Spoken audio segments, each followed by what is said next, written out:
अजितदादा पवार, संघर्ष, सत्ता आणि राजकारणाचा जीवनप्रवास.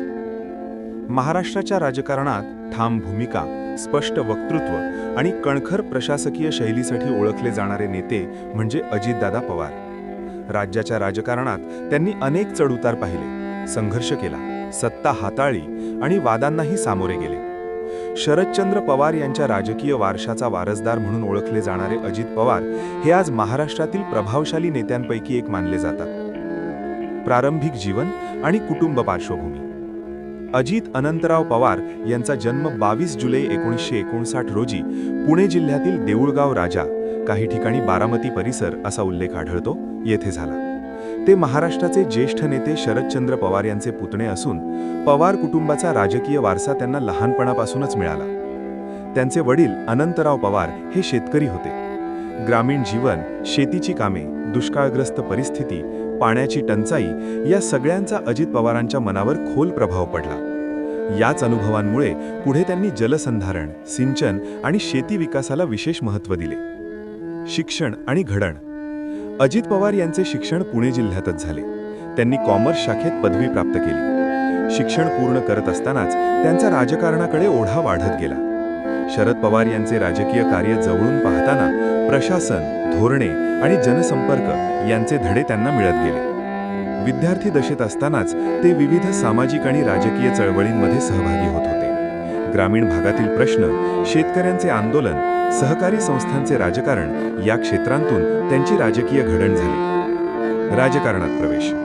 अजित पवार यांनी अधिकृत राजकारणात 1991 साली केला. तेव्हा ते बारामती विधानसभा मतदारसंघातून आमदार म्हणून निवडून आले. या विजयाने त्यांच्या राजकीय कारकिर्दीची भक्कम सुरुवात झाली. बारामती हा पवार कुटुंबाचा बालेकिल्ला मानला जातो. मात्र केवळ आडनावावर निवडून येण्याऐवजी अजित पवार यांनी स्थानिक विकास कामांवर भर दिला. रस्ते, पाणी पुरवठा, सिंचन योजना, शिक्षण संस्था यामुळे बारामती परिसरात विकासाचा वेग वाढला. मंत्रिपद आणि प्रशासकीय कामगिरी. अजित पवार यांनी महाराष्ट्र सरकारमध्ये अनेक महत्त्वाची मंत्रिपदं भूषवली. विशेषतः जलसंपदा मंत्री म्हणून त्यांचे कार्य उल्लेखनीय मानले जाते. जलसंपदा मंत्री म्हणून भूमिका. महाराष्ट्रात वारंवार दुष्काळी परिस्थिती निर्माण होते. या पार्श्वभूमीवर अजित पवार यांनी धरणे, कालवे, सिंचन प्रकल्पांना गती दिली.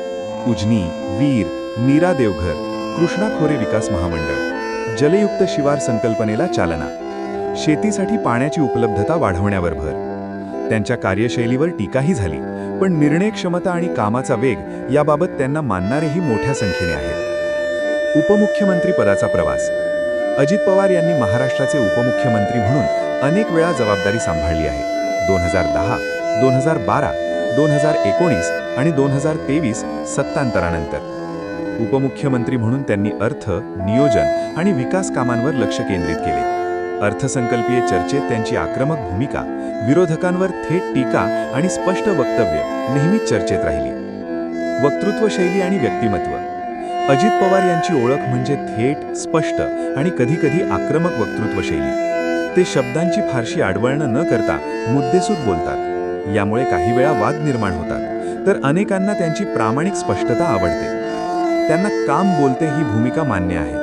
जनतेच्या प्रश्नांवर त्वरित निर्णय घेणे, अधिकाऱ्यांवर दबाव टाकून काम करून घेणे ही त्यांची शैली आहे. वाद आणि आव्हाने. अजित पवार यांच्या राजकीय जीवनात वादही कमी नाहीत. सिंचन घोटाळ्याचे आरोप, काही वादग्रस्त वक्तव्य, पक्षांतर्गत मतभेद या सगळ्यांमधून त्यांनी स्वतःला सावरले आणि राजकारणात टिकून राहिले. अनेक वेळा टीकेला सामोरे जात असूनही त्यांनी आपली राजकीय पकड ढिली पडू दिली नाही. 2019 मधील राजकीय नाट्य. 2019 मध्ये महाराष्ट्राच्या राजकारणात मोठा राजकीय भूकंप झाला. अजित पवार यांनी अचानक भाजपसोबत जाऊन उपमुख्यमंत्री पदाची शपथ घेतली. हा निर्णय संपूर्ण राज्यासाठी धक्कादायक ठरला.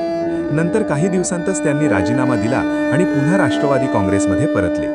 हा प्रसंग त्यांच्या राजकीय कारकिर्दीतील सर्वात चर्चित टप्पा मानला जातो. 2023 नंतरचा सत्ता बदल. 2023 मध्ये अजित पवार यांनी पुन्हा एकदा वेगळा निर्णय घेऊन राष्ट्रवादी काँग्रेसमधून फूट करून सत्तेत सहभाग घेतला. या निर्णयामुळे महाराष्ट्राच्या राजकारणात पुन्हा एकदा मोठी उलथापालथ झाली. काहींनी हा निर्णय संधिसाधू असल्याची टीका केली, तर काहींनी तो वास्तववादी राजकारणाचा भाग असल्याचे समर्थन केले. सामाजिक आणि विकासात्मक योगदान. राजकारणासोबतच अजित पवार यांनी शिक्षण संस्था, सहकारी साखर कारखाने, दूध संघ, ग्रामीण विकास प्रकल्प यांमध्येही सक्रिय भूमिका बजावली. सहकार क्षेत्राला चालना, ग्रामीण युवकांना रोजगाराच्या संधी, शेतकरी हिताचे निर्णय. त्यांचे लक्ष प्रामुख्याने पश्चिम महाराष्ट्राच्या विकासावर केंद्रित राहिले आहे. वैयक्तिक जीवन. अजित पवार हे अत्यंत साधे वैयक्तिक जीवन जगतात. ते प्रसार माध्यमांपासून काहीसे अलिप्त राहतात. कुटुंब, शेती आणि राजकारण यामध्ये त्यांचा वेळ विभागलेला असतो. निष्कर्ष. अजितदादा पवार यांचा जीवन प्रवास म्हणजे संघर्ष, सत्ता, निर्णय आणि अपेक्षांचा प्रवास आहे. त्यांनी यश, टीका, वाद आणि सत्ता हे सगळे जवळून पाहिले आहे. त्यांच्या निर्णयांवर मतभेद असू शकतात, पण महाराष्ट्राच्या राजकारणावर त्यांचा ठसा नक्कीच उमटवलेला आहे. आजही अजित पवार हे राज्याच्या राजकारणातील एक महत्त्वाचे केंद्रबिंदू आहेत.